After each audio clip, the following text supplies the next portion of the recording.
Hey, what's up, YouTube? It's me, Adam Neff, and I am back with, you guessed it, another game review. Now, this review is going to be a little bit different than some of the other reviews I've done. I know, I feel like a lot of YouTubers say that, but truly this review is actually going to be kind of different, at least as far as how I've been doing things so far. So to get things started here, I gotta say that this game is definitely not gonna be for everyone. It's full of violence, blood, gore, and quite a bit of swearing. Going along with that, I also have to say that this review may also not be for everyone, as I'm gonna end up going over some more mature content while reviewing this game. Also, I feel compelled to tell you guys that this review is undoubtedly going to have some spoilers in it. But, seeing as how this game's been out for about 7 years now, I feel like this excludes me from the whole spoiler rules thing that goes along with all the newer games, so please keep that in mind. Now, with all that considered, let's just jump right on in and get this thing going. So, the game I'm talking about today is none other than the absolutely epic game, The Last of Us. Now, for any of you out there who've actually played this game, you know exactly what I'm talking about here. But for those of you out there who've been unlucky enough to not get to experience this game yet, I strongly urge you to go out, if you can, and grab a copy and play through it immediately. It's that good. However, keep in mind that this game is a PlayStation exclusive. Pretty much the one and only mistake the creators made. Not because I dislike PlayStation or anything, because I don't, but because limiting yourself to a single console limits just how many people actually get to experience this masterpiece. So, as I said before, this game is about 7 years old now, but before you go skipping over this video, please let me put your mind at ease and say the developers of this game, Naughty Dog, who also created all the Uncharted games, had the infinite wisdom to remaster this game for the PS4. Now, I have my own opinions about remastered games and whether or not some of them actually merit the opportunity to be remastered. But trust me on this one, this game absolutely deserved it, and holy crap did they ever remaster it. This game, simply put, is absolutely gorgeous. Yeah, you can tell that this game was actually made for the last gen consoles, but in my personal opinion, I think Naughty Dog may have actually wanted to wait and hold out for the PS4, but couldn't wait the 6 months or so it would have taken for PlayStation to release their next gen console.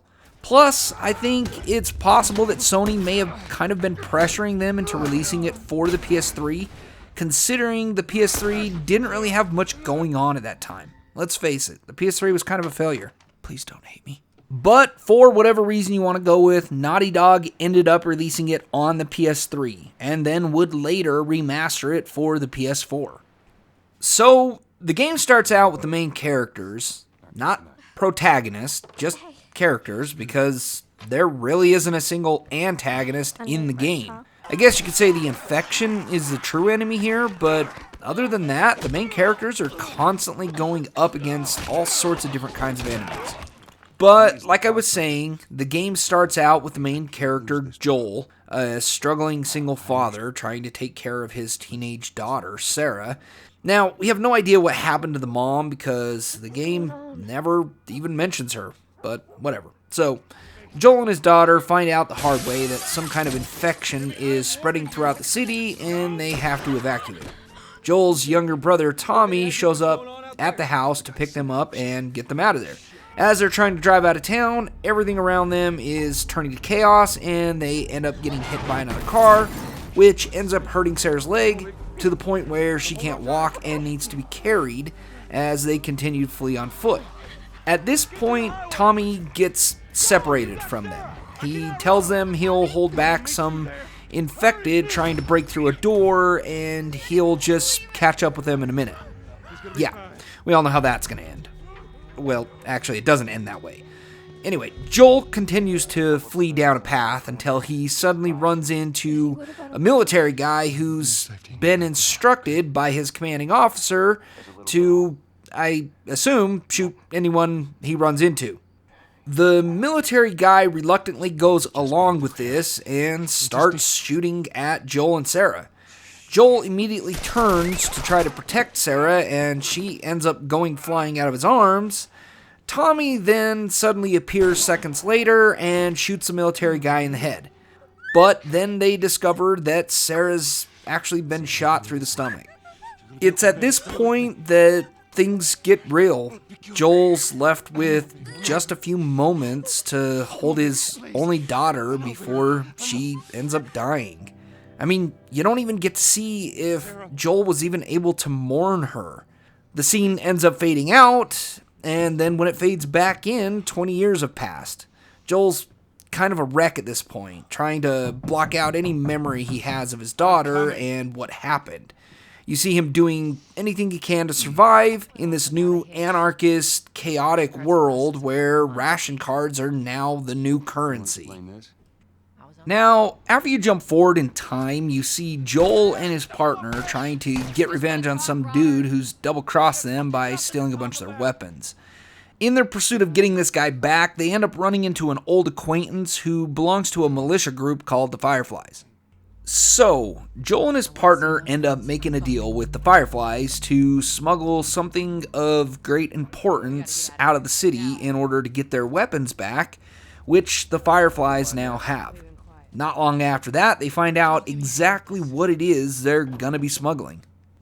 Marlene, the Firefly soldier, leads them into a room where a little girl, about the age of 14, tries to stab Joel's partner as they come through the door, because she has no idea who they are.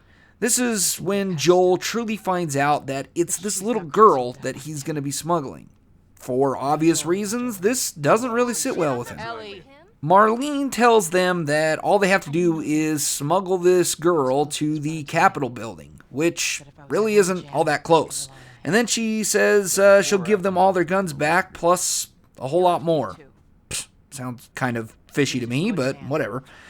Joel's partner then says, hell yeah, let's get this shiz done. And she says, hey, you take this girl over to the Capitol. I'm going to go check these guns out, and then we'll meet back up later and do the exchange.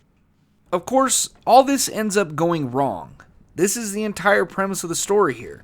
Joel's partner ends up getting killed, and Marlene gets away, which means that Joel and Ellie, the little girl, are stuck together until he can get her to the Fireflies, which are across the entire country. Now, the reason I'm going so far into depth about the opening portion of this game, guys, is because it tells us so much about the main character, Joel, and the internal struggles that he goes through throughout the entire game. Also, I really want you guys to know just how this game sets itself apart from all the others. This game is not just a drama, and it's not just a zombie game either. It's so much more than either of them alone. This game doesn't just tell you a story and then throw some action sequences at you. It completely immerses you in a deep, intense, almost torturous experience as you see Joel struggling to forgive himself for his daughter's death, even though it wasn't his fault, and try to move on from that. You get to see Joel slowly come out of his torment and accept Ellie into his life. At first as just a means to an end, and then slowly you see him come to love and care for her as he battles through some of the most intense situations just to keep her safe. Now guys, I would be lying to you if I told you at certain points in this game, I didn't have to just put the controller down and walk away. This game will absolutely emotionally drain you at certain points, which only reinforces just how well this game was made. Naughty Dog, the creators, were totally not afraid to push the boundaries on just where they were willing to take the story and the experiences. Now, that may be something that might turn some of you guys off from this game, but for me, it's what drew me in even more. Some things may be hard to handle, but just because something's hard to handle doesn't mean it couldn't happen, and that's one of the things I think the devs were trying to portray with this game. This game was able to capture something that you rarely see in games today. It was able to pull true emotion out of it, which was something I totally wasn't expecting. But moving on, guys, let's talk about something a little lighter. As I said before, the game looks amazing. The graphics are extremely well done, especially in the remastered version. Using their own in-house developed engine, Naughty Dog was able to achieve a look that even surpasses some of the games currently coming out. Here's the thing, and I know you've heard a lot of other reviewers say this before, but the graphics looking as good as they did wouldn't have had the same impact if not for the way the devs laid out the levels. Now, I say levels, but what might be more appropriate would be to say sets, like as in movie sets. With this game, Naughty Dog didn't give you these big, expansive open levels. Yes, open levels have become increasingly more popular as of late, and they were definitely around when this game came out, but Naughty Dog instead opted to go for a more linear layout for this game. Don't get me wrong, I love big open worlds. Getting to roam around and explore everything is awesome. Rockstar has done some really incredible things, especially with the Red Dead Redemption games, but I'm so glad Naughty Dog decided to make this game a linear experience. Now, you can argue whether that choice was due to hardware constraints or whether they just wanted to script the game so that you experienced everything exactly the way they wanted you to. But whatever one go with, just know one thing. This game achieves a nuance that I don't think any other game really achieved at that time. In fact, it's something I don't think you see a whole lot in games even to this very day. Walking through the cities or forests or along beaches, you get this sense that everything is real, as if something actually happened in that spot. Flags and tarps hanging from fences or buildings will slightly blow in the breeze.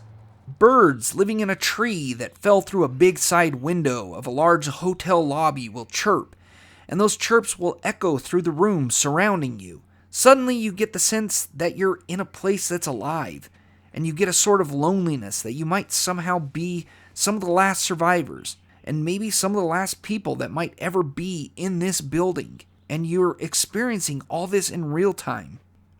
Now, I'm fully aware that a lot of the emotion you might feel is coming from the story being as good as it is, but you mix that in with a game that looks as good as this one does, and you have a combination that's near perfect. I seriously can't say enough good things about how this game drew me in. I constantly wanted to see what was coming up next. I wanted to know what happened when Joel and Ellie found the Fireflies, and if she indeed was carrying the cure in her blood.